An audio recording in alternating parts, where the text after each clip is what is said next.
Boa noite a todos, mais uma vez, sejam bem-vindos.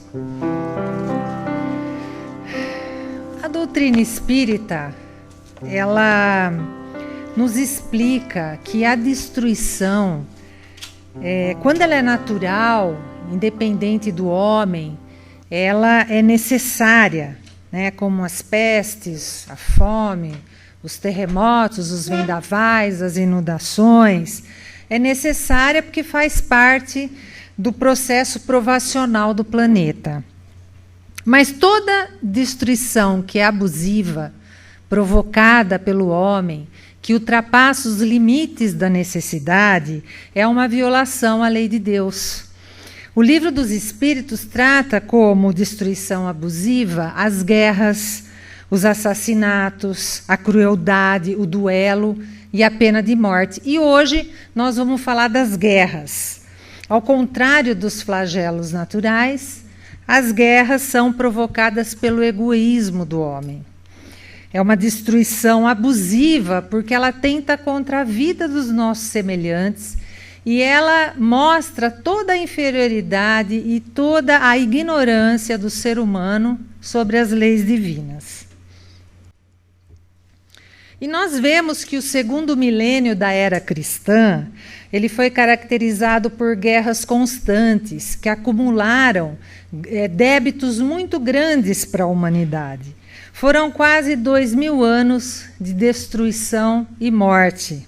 Como, por exemplo, a Guerra dos 100 Anos entre a França e a Inglaterra, as Cruzadas, a Inquisição. E pela lei de causa e efeito, nós começamos a resgatar esses enganos do passado no século XX, quando nós tivemos centenas de milhões de mortos por causa das guerras e dos regimes de terror. Só para relembrar rapidamente, nós tivemos a Primeira Guerra Mundial, a Revolução Russa, a Guerra Civil Espanhola, a Segunda Guerra Mundial, o Stalinismo, a Revolução Cultural da China, a Guerra da Coreia, a Guerra do Vietnã, as guerras de Israel com os vizinhos árabes, as duas guerras do Iraque com o Bush pai e o Bush filho, os ataques terroristas nos Estados Unidos, nas Torres Gêmeas e no Pentágono, que geraram, por sua vez, a guerra do Afeganistão, o surgimento da Al-Qaeda e da ISIS, o Estado Islâmico,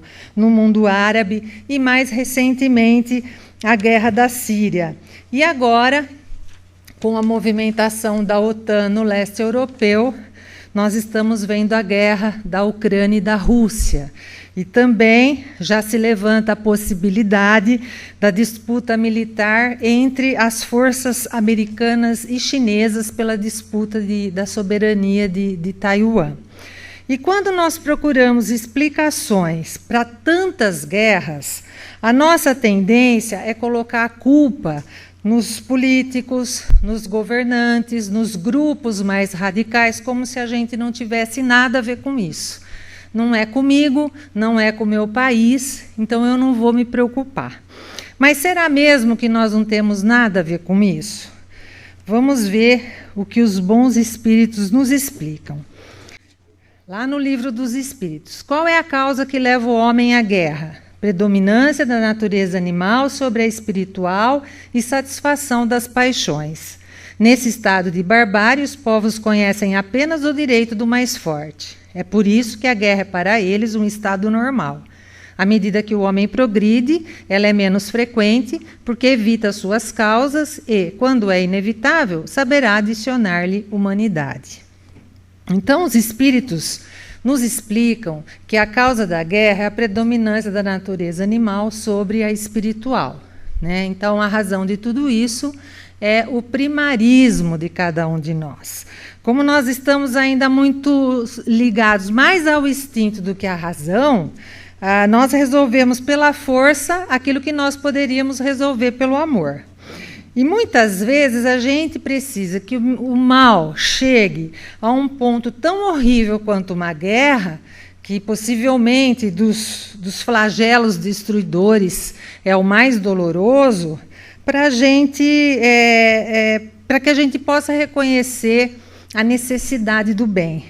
E nós sabemos que a vida nos devolve tudo o que nós damos a ela, sendo bom ou sendo mal. Então, nós somos as consequências dos atos do passado que agora se refletem na nossa vida. Então, a guerra, ela faz parte do nosso processo evolutivo, ela faz parte do nosso mundo de provação e expiação. O Hitler não fez nada sozinho.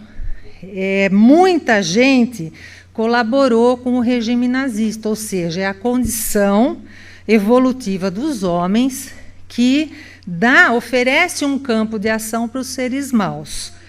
Então, a ascensão dele ao poder, se a gente for lembrar, ela foi patrocinada pelo povo alemão, né? Que naquele momento estava humilhado, porque estava querendo se vingar do mundo depois que perdeu a Primeira Guerra Mundial, né? Os outros países da Europa, eles viram quando os alemães se armaram, invadiram os seus vizinhos e também não protestaram, né? Então, tem um agravante que é o seguinte: o país que começa a guerra, ele paga um preço terrível, porque ele se transforma num núcleo de atração das forças do mal. Então, com exceção ali dos espíritos nobres que estão trabalhando para ajudar os envolvidos, a coletividade toda ela é dominada por legiões das sombras. Então, por que eu estou falando isso? Para a gente lembrar que nós, embora nós não sejamos autoridades, não sejamos políticos, nem grandes líderes, nós vamos responder perante a lei divina pelas nossas responsabilidades individuais. Nós vamos responder de acordo com o papel de cada um, que cada um de nós tem no coletivo. Nós vamos responder pelos valores que nós compartilhamos, pelas posições que nós defendemos e pelas atitudes que nós assumimos ou que nós deixamos os nossos governantes assumirem. E é interessante a gente notar que, de um certo ponto de vista, nós somos muito mais bélicos e cruéis do que nós imaginamos. Nós guerreamos e nós duelamos o tempo todo, na verdade, né? Para vencer os nossos conflitos particulares. Em casa, a gente já perdeu um pouco a arte de falar, a gente já chega brigando, já chega reclamando, né? Nós podemos não guerrear de armas nas mãos, mas nós temos muitos comportamentos motivados pelas mesmas razões daqueles que usam a força para defender o seu ponto de vista. O nosso campo de batalha principal hoje é a nossa família. Nem todas as famílias são plenas de paz. Então, a gente está em um duelo com os filhos, com o cônjuge, com os parentes mais chegados, com os nossos seguidores da rede social, né? Ao invés de conversar, nós agredimos. Ao invés de dialogar, nós brigamos. Isso é comum, é muito comum entre nós, porque nós estamos sempre irritados, sempre armados, porque nós não nos sentimos amados. E na medida em que a transição planetária acontece, os conflitos familiares aumentam. Por quê? Alguns espíritos estão vindo para ter a última oportunidade de continuar reencarnando aqui na Terra. Então, a proposta é que nós nos desarmemos. Já que eu não posso mudar o mundo, eu mudo a mim mesmo, porque se cada um de nós procurar ter uma atitude mais pacífica, o mundo vai se tornar mais tranquilo a longo prazo. E tudo que nós fizermos, de bem ou de mal, conosco, com os nossos semelhantes e com o ambiente, seja numa trincheira, ou seja em nossas guerras particulares, nós vamos colher. Às vezes não vai ser nessa vida, vai ser numa outra reencarnação, mas tudo virá de acordo com as nossas escolhas de agora, individuais e coletivas. A guerra desaparecerá um dia da face da terra? Sim, quando os homens compreenderem a justiça e praticarem a lei de Deus, então todos os povos serão irmãos. Então, segundo o Espiritismo, a guerra ela é um estado passageiro da humanidade, né? À medida que o homem progride moralmente, ainda que de maneira lenta, porque a natureza não dá saltos, as guerras elas tendem a se tornar menos frequente, porque o homem ele começa a evitar as causas da guerra. Então, quando que o homem não vai mais provocar a guerra? Quando todos os homens conhecerem os ensinamentos do Cristo. Jesus nos ensinou que nós devemos fazer com os outros aquilo que a gente gostaria que eles nos fizessem. Então, se os homens entendessem esse conceito de justiça, não haveria domínio de um povo sobre outro, nem o divisionismo entre as pessoas, né? O entendimento de que a Terra não tem fronteiras não seria apenas uma propaganda de operadora de celular, mas seria uma realidade, né? Enquanto a guerra for necessária para os objetivos a que ela se propõe, ela vai acontecer. Um dia ela vai desaparecer da Terra, porque a Terra vai mudar de planeta de prova e expiação para um planeta de regeneração. Então, hoje, nós já estamos vivendo essa transformação, né? As destruições que nós vemos, elas são reflexos de espíritos que estão comprometidos, tentando ainda resolver as suas pendências, mas isso tende a diminuir e vai ficando cada vez mais local, mais localizado esses conflitos, né? Chegará um momento em que aqueles que não conseguirem se transformar durante esse processo, eles vão mudar de escola, vão aprender com outro método. Eles serão levados a mundos onde eles possam aplicar o conhecimento intelectual que eles desenvolveram, mas aprendendo também a desenvolver a parte moral, né? Aqueles que podem se restabelecer, eles farão sua evolução na Terra, mesmo que eles estiverem em recuperação, eles vão continuar sendo acompanhados, né, pelos mentores espirituais. Mas a guerra sempre vai existir em mundos inferiores, onde os espíritos mais ignorantes estão aprendendo a fazer as suas escolhas. E como Jesus lembra, então, nenhuma ovelha do Pai se perderá. Quem sabe nós não fomos aqueles espíritos do século XIX, lá na guerra, e hoje nós estamos aqui aprendendo a doutrina espírita, né? Quem não tiver pecado, que atire a primeira pedra. Qual o objetivo da providência ao tornar a guerra necessária? A liberdade e o progresso. Parece um paradoxo, né? A guerra que causa tanta dor, tanto sofrimento, visar a liberdade e o progresso. Mas ninguém sofre por acaso, muito menos na guerra. Nós não devemos achar que Deus, inteligência suprema do universo, está errando porque nós estamos sofrendo e nós estamos acertando. Nós precisamos ter tranquilidade para aceitar as lições que nos vêm, porque elas não são uma desgraça, elas são uma experiência para que nós possamos nos tornar mais dignos.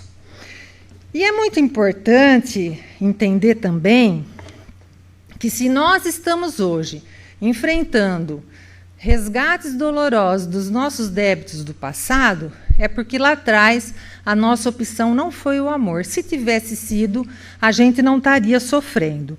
E a dor, ela tem a vantagem de nos ensinar rapidamente. Quando a gente passa por uma tristeza muito grande, uma perda, um sofrimento, nós reconhecemos que nós não somos tão poderosos assim. Nós reconhecemos a nossa impotência. E aí nós aprendemos mais. O trauma da guerra, ele é uma maneira muito intensa de estimular a transformação nesses espíritos belicosos. Então, nós crescemos nesses momentos e nos tornamos livres das amarras daqueles equívocos. E aí nós podemos progredir, nós podemos voltar a caminhar na direção de Deus. Mas muitos desses espíritos, eles nutrem o mesmo ódio. Quando um espírito desencarna na guerra, ele fica assim um pouco surpreso, ele não entende ainda que ele morreu, ele acha que ele continua fazendo parte daquela ação, mas depois ele se acalma e percebe o que aconteceu. Tem aqueles que estão predispostos, eles são acolhidos no mundo espiritual, recebem assistência, esclarecimento, aos poucos eles vão se transformando. Mas muitos nutrem o ódio, o mesmo ódio que eles sentiam quando estavam encarnados. Há grupos que se detestam. Esses continuarão a se interessar pela guerra, e aí eles se entregarão às trevas, porque pela dor eles vão se forçar a um reajuste, porque vai chegar um momento que surgirão os pensamentos mais dignos. E, por vezes, eles chegam a permanecer nessas regiões por milênios, sempre mantendo, né, aquela aspiração de conquistar o mundo e de expulsar a luz daqui para sempre. E nessas regiões do planeta que nós estamos aqui, que não conseguem encontrar paz, estão justamente encarnados esses espíritos comprometidos entre si, que revivem esse sofrimento até que eles consigam reverter essa situação, ou pelo amor, né, através da conscientização, do entendimento, do desenvolvimento da moral, ou pela dor. Então, numa batalha, há espíritos que assistem, que amparam, que estimulam a coragem de cada uma das forças da luta, né? Até chegam a influenciar os generais nos seus planos de campanha, mas há também aqueles espíritos que são maus, que buscam a discórdia e a destruição, e eles podem, inclusive, inspirar os generais, os comandantes, a planos que acabam levando à derrota. Quem se interessar por esse assunto, eu indico o livro Guerra no Além, do Abel Glasser, ditado pelo espírito de Caibar Schutel, que descreve agremiações espirituais nas trevas e a ação delas sobre os encarnados durante a Primeira e a Segunda Guerra Mundial. E também o livro O Mundo Invisível e a Guerra, de Leon Denis, e também mostra a atuação desses espíritos nos acontecimentos da Primeira Guerra Mundial. Se a guerra deve ter por efeito conduzir à liberdade, como se explica que ela tenha por objetivo e por resultado a escravidão? Escravidão momentânea, para sovar os povos, com a finalidade de fazê-los progredir mais rapidamente. Então, a guerra, ela opera a dor de maneira coletiva, né? E pelos sofrimentos que ela provoca, ela nos tira do lugar, ela nos empurra para frente. As pessoas que passam por essa experiência, elas se tornam muito mais atentas, muito mais despertas. A gente pode ver a liberdade e o progresso nos povos que foram massacrados pela guerra. E depois eles progrediram muito, né? Pelos horrores que eles viram, eles aprenderam muito. E se nós compararmos a situação atual da humanidade com aquela que a gente vivenciou há milênios, né, nós vamos ver que nós também progredimos moralmente. Naquela época se matava por qualquer coisa. E hoje a sociedade já se humanizou um pouquinho mais, né?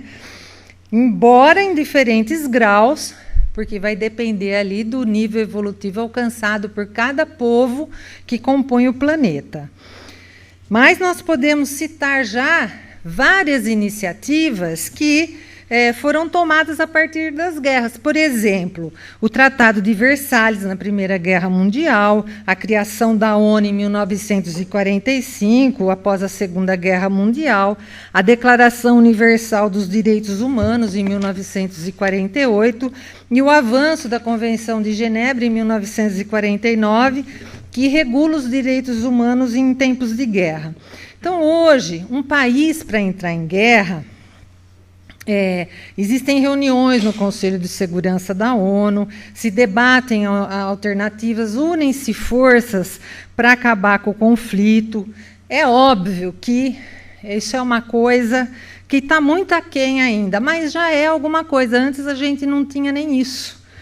E a guerra, ela traz também o desenvolvimento intelectual, porque há esforços para o enfrentamento dos combates. Então, acaba havendo também um progresso científico e tecnológico.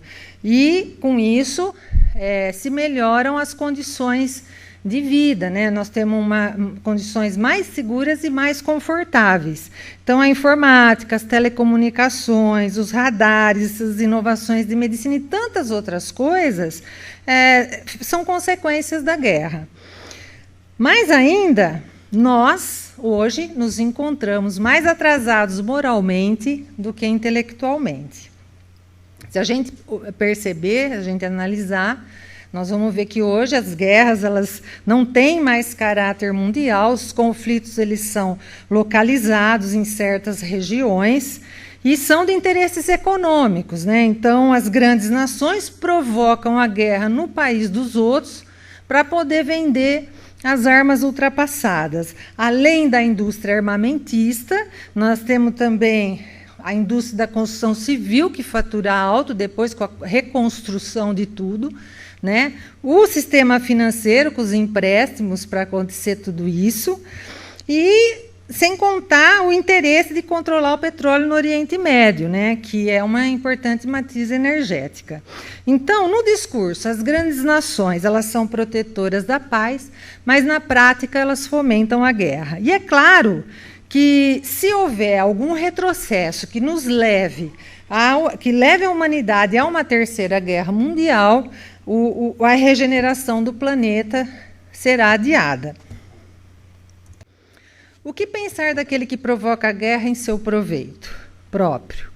Esse é o verdadeiro responsável pela guerra e necessitará de muitas existências para expiar todos os assassínios que causou, pois responderá pela vida de cada homem cuja morte tenha causado para satisfazer a sua ambição. Quando a gente fala em horrores de guerra, é impossível não citar a Segunda Guerra Mundial pelas grandes proporções desse conflito, né? Foram 6 milhões de judeus mortos. Estima-se que, ao todo, aconteceram entre 50 e 70 milhões de mortes. E além das mortes, a guerra também tem a destruição material, a fome, as doenças, os transtornos psíquicos, espirituais, morais. Uma pessoa que passa por essa experiência, ela demora muito tempo para voltar ao seu estado de equilíbrio. Então, materialmente, é possível a gente estimar o custo econômico da guerra, quantas vidas foram ceifadas, mas os danos materiais, que são passageiros, eles são ínfimos perto do custo espiritual que uma guerra acarreta. Ao participar de uma guerra, o espírito agressor ele assume uma responsabilidade sobre aquela agressão. E as suas reencarnações vão ser tomadas por expiações. Nos próximos conflitos, ele estará envolvido como vítima, podendo reencarnar do mesmo lado ou do lado contrário. Muitos desses protagonistas expiam as suas faltas em regiões de absoluta miséria, sem nenhum tipo de facilidade, como forma exatamente de se reequilibrarem perante a lei divina.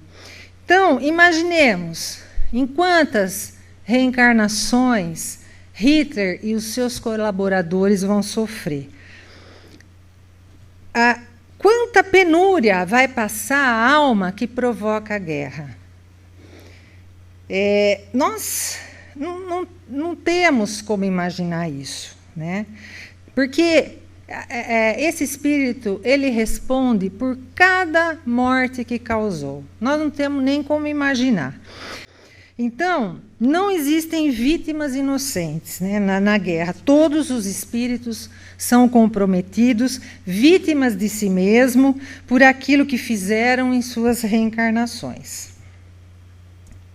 O homem é culpável pelos assassínios que cometeu durante a guerra? Não, quando ele é constrangido pela força, mas é responsável pelas crueldades que comete e seus sentimentos de humanidade serão levados em conta.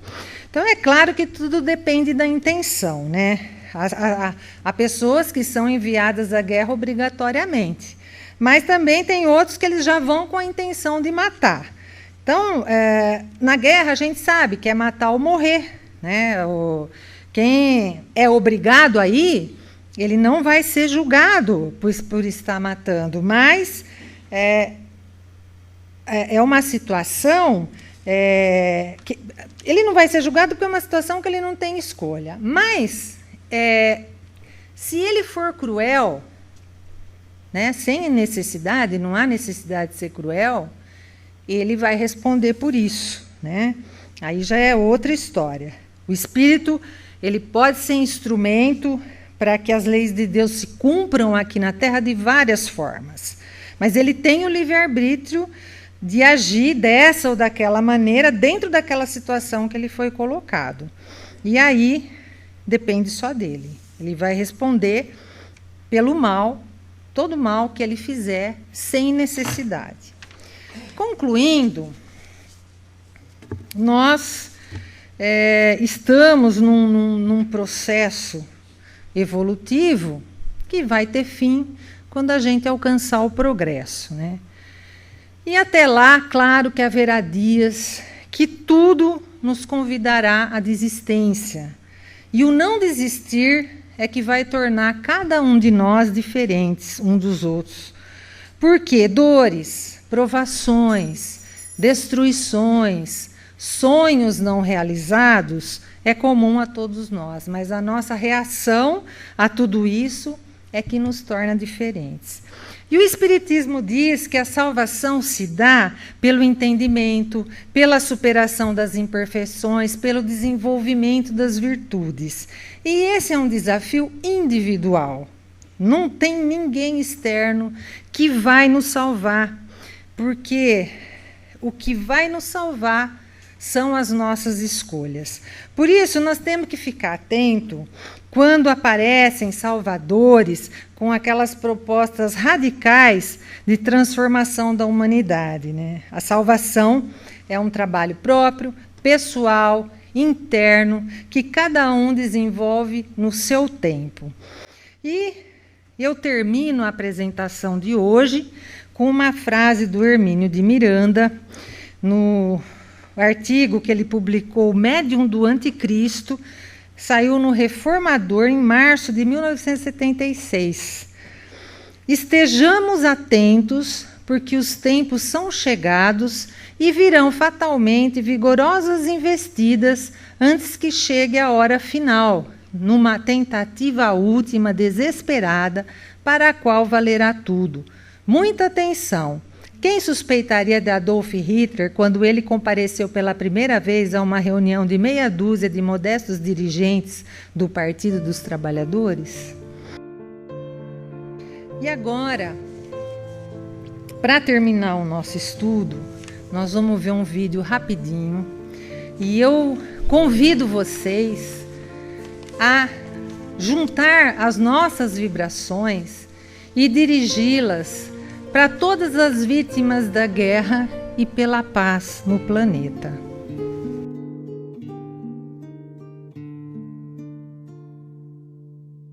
Senhor, fazei-me instrumento de vossa paz. Onde houver ódio, que eu leve o amor. Onde houver ofensa, que eu leve o perdão. Onde houver discórdia, que eu leve a união. Onde houver dúvida, que eu leve a fé. Onde houver erro, que eu leve a verdade. Onde houver desespero, que eu leve a esperança. Onde houver tristeza, que eu leve a alegria. Onde houver trevas, que eu leve a luz. Ó Mestre, fazei que eu procure mais consolar que ser consolado, compreender que ser compreendido, amar que ser amado, pois é dando que se recebe, é perdoando que se é perdoado, e é morrendo que se vive para a vida eterna.